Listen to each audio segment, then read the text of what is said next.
Hi guys, what's up? My name is David and welcome back to my channel. So, this is going to be the last video of this year, and I wanted to talk about something that has been occupying me for a long time, which is my master's application. So, if you're new to this channel, then you might not know this, but I am currently a student of Scandinavian Studies and I'm applying for the master's degree in Viking and Medieval Norse Studies. And the thing about me is that I am trans, meaning that I was born with a different gender than I now present as. And the thing with being trans is that if you live in a country which is able to accommodate your transition, is that you can change your name and your gender and all that stuff legally on paper. And as a migrant who wasn't born in a country that I now live in, it was difficult for me to change my name and gender because I had to apply for Dutch citizenship first because I live in the Netherlands and then change everything.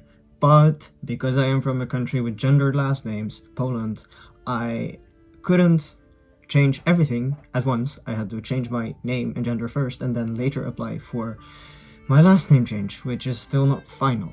I have videos about all that, so feel free to check them out if you want more information about this. But anyways, today I want to focus on how that impacts my academic career. So to apply to a graduate program, of course you have to provide your personal details, your CV, your academic achievements, blah blah blah. And everything has to include your name.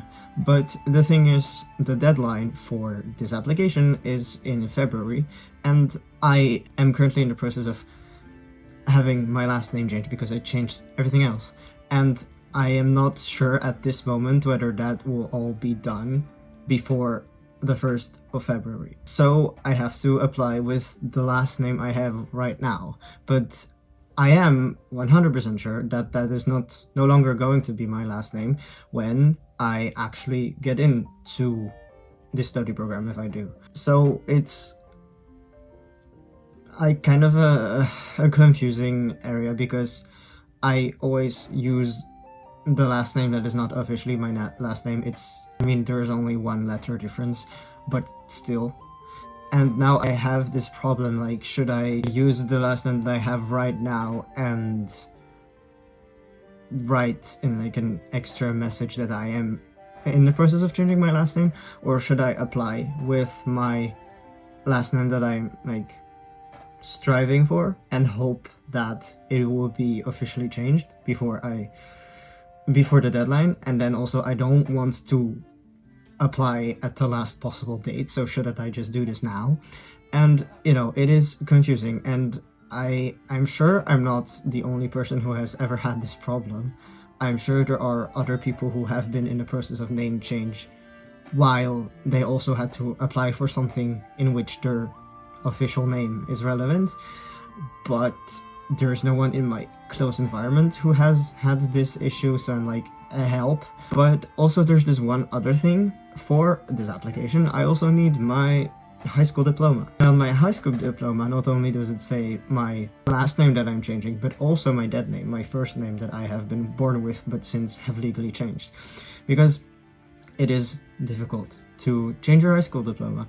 And I thought, I will wait until both my first and last name are changed to apply for a new diploma so that I have one correct document. I don't have to do it twice.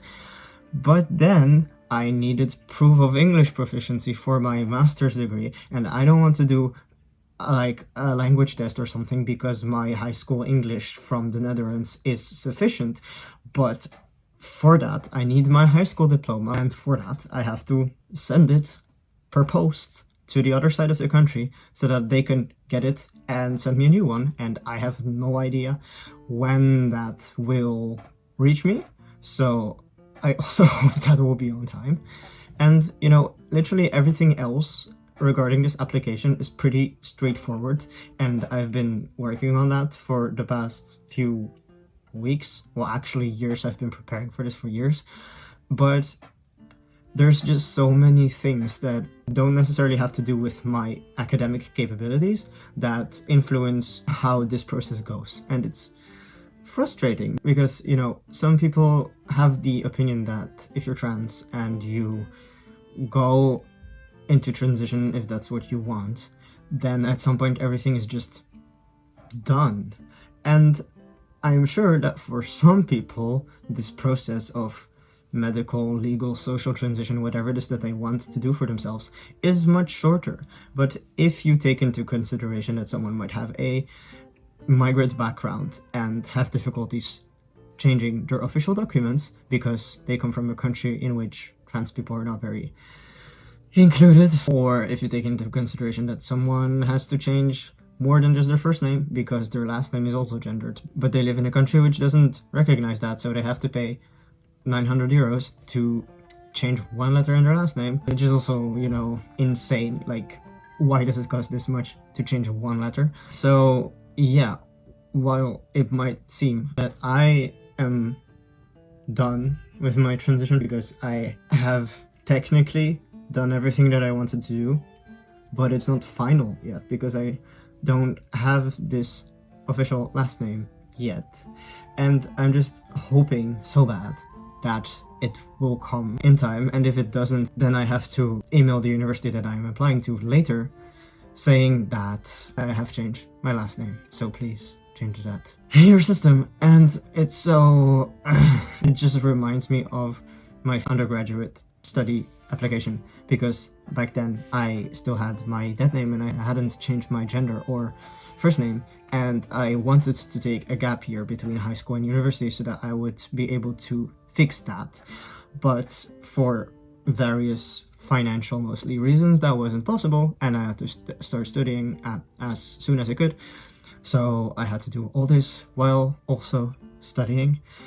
And, being at university is one thing that should already be enough to worry about, and then also having to change so many administrative things while also keeping up with your study is a lot. And then also having this channel, having work, having some other things going on in my life that have drastically influenced it, I would say. It has been a wild ride. But yeah, if anyone watching this has any experience with application processes while they are also in the process of changing something about their personal documents, like whether that's your name, your gender, your, I don't know, legal status, whatever it is, and you think your experience might help me, then feel free to let me know down below in the comments if you want to, or reach out to me on Instagram. The link will be in the description. And yeah, I'm just saying this because this influences the level to which I am able to participate in things that non-trans people don't have issues with. Like, someone just simply applying to this graduate degree has already enough things to worry about, like, are my grades good enough? Can I prove that the courses I've followed are relevant for this graduate degree? Is my motivation good enough? What do I want to do with this?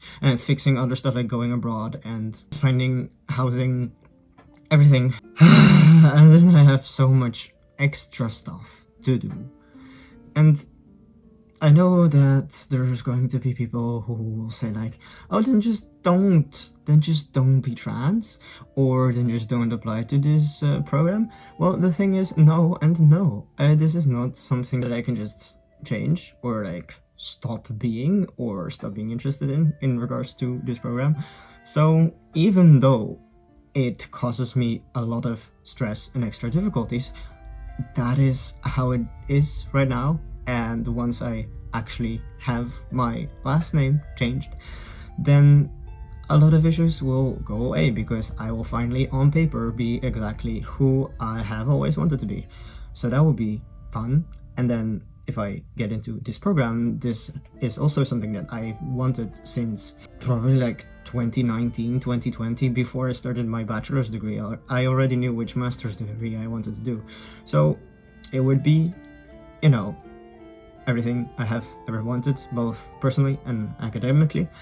So I just wish me luck, I guess. And yeah, I want to wish you all a happy new year and see you in 2025. Bye bye.